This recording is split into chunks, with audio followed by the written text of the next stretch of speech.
Oi, gente, tudo bem? Boa tarde. Esse é o nosso sexto vídeo e nós vamos continuar falando sobre a Harriet Martineau no livro Como Observar Morais e Costumes.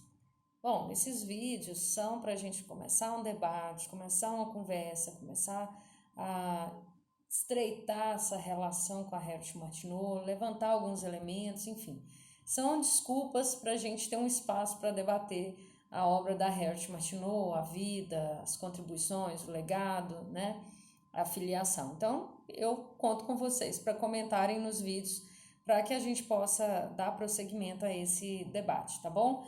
E hoje, seguindo a lógica da estrutura do texto, eu vou continuar na parte 1, que é requisitos para observação, mas hoje eu já vou pegar um trechinho dos requisitos, que são os requisitos mecânicos. Então, a Martineau, lá no capítulo 3, vai falar sobre esses requisitos mecânicos. E aí ela vai... É bem interessante, porque é um texto de época, né? Então, imagina uma pessoa escrevendo em 1834 e aí vai falar para você sobre quais são os requisitos mecânicos disponíveis. Ela vai falar sobre andar a pé, sobre carruagem, sobre a locomotiva, vai falar sobre o cavalo, o trabalho que o cavalo dá, né? Que é preferível andar a pé do que o cavalo, porque você vai se preocupar mais com o cavalo do que com você. Enfim, então uma série de elementos interessantes que são contextuais, mas que trazem para a gente também uma reflexão sobre o fazer pesquisa de campo hoje, né? Como é que é a nossa observação, quais são os requisitos mecânicos que nós temos, possuímos. Quando a Martineau fala do caderno, das anotações, a forma de fazer anotação, eu fico pensando, por exemplo, na quantidade de mecanismos que a gente tem hoje para gravação, né? Como é que era, na minha época de estudante, gravar uma entrevista, como é que é hoje, a diferença, né, entre uma opção, a postura, um método utilizado e o que a gente tem hoje. Bom, mas o trecho que eu separei aqui para a gente conversar é o primeiro parágrafo da página 76 e ele segue até a metade da página 77. É um parágrafo grande, mas é um parágrafo, aliás, tem muitos parágrafos grandes na obra, né? Era uma forma de escrever também. Tem aí uma temática, e é uma parte que eu gosto muito nesse capítulo, que é a Martineau, enquanto pesquisadora, mostrando a sua sensação da descoberta.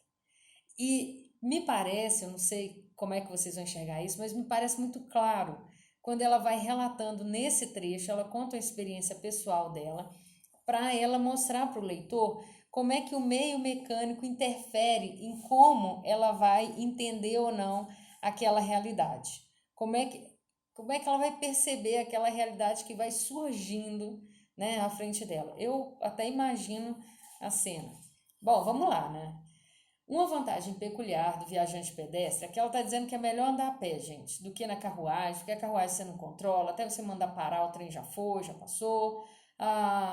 O vagão do trem também é difícil, porque você nunca tem um ângulo bom, né? O cavalo dá um trabalho danado, então é melhor ir a pé.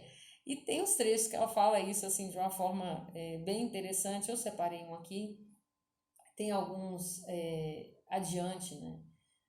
Que eu acho que talvez seja interessante a gente voltar também.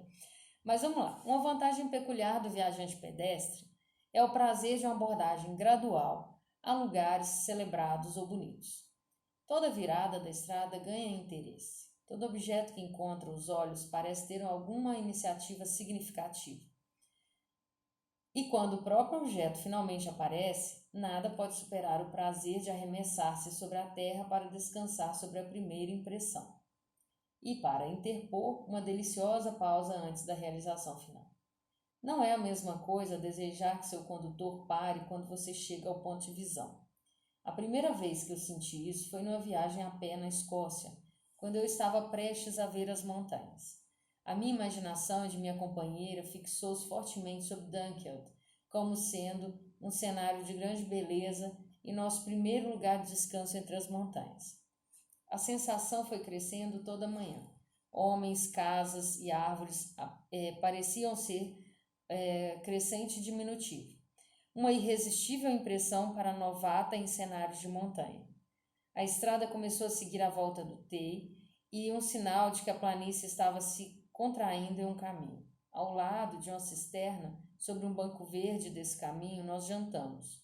Um pedaço de terra com grama baixa assentado à nossa frente, e nós o atravessamos tão fresco e alegremente que não tivemos consciência de que nós estávamos indo em direção ao fim de nossas 17 milhas, embora ainda conscientes de que o espírito das montanhas estava sobre nós. Nós estávamos profundamente ocupados em falar, quando uma volta da estrada trouxe-nos uma visão completa do cenário apaixonante que é conhecido para todos que abordaram Dunkeld pela estrada perto.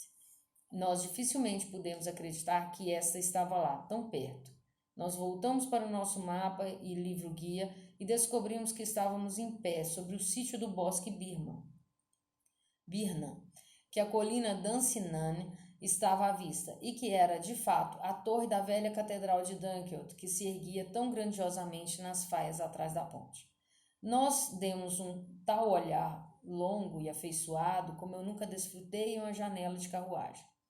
Se foi assim com um objeto de não maior importância ou dificuldade de realização do que Dunkeld, o que deveria ser para pegar a primeira visão de templos misteriosos que, abre aspas, ficam entre as montanhas e o mar, tremendos memoriais, porém, de quem nós não sabemos, fecha aspas. Ou pesquisar de uma altura ao nascer do sol o riacho Kedron e o vale de Josafá? Bom, é isso a citação. Agora vamos lá. A Martineau está dizendo que a vida também, né, como ela se constitui, as paisagens, se apresentam ao pesquisador de forma diferente dependendo do ângulo em que ele olha. Então, a interpretação sobre uma determinada situação, ela também é física, né? Então, de que ângulo você está olhando? Não é apenas a nossa percepção valorativa, não. É como você consegue abordar essa situação de modo a entender a sua complexidade, de modo a perceber que daquele ângulo você vê ou chega a uma determinada interpretação, um determinado resultado, e de outras formas, outros ângulos, outros materiais disponíveis, que ela chama de meios mecânicos, você consegue acessar mais ou menos essa complexidade.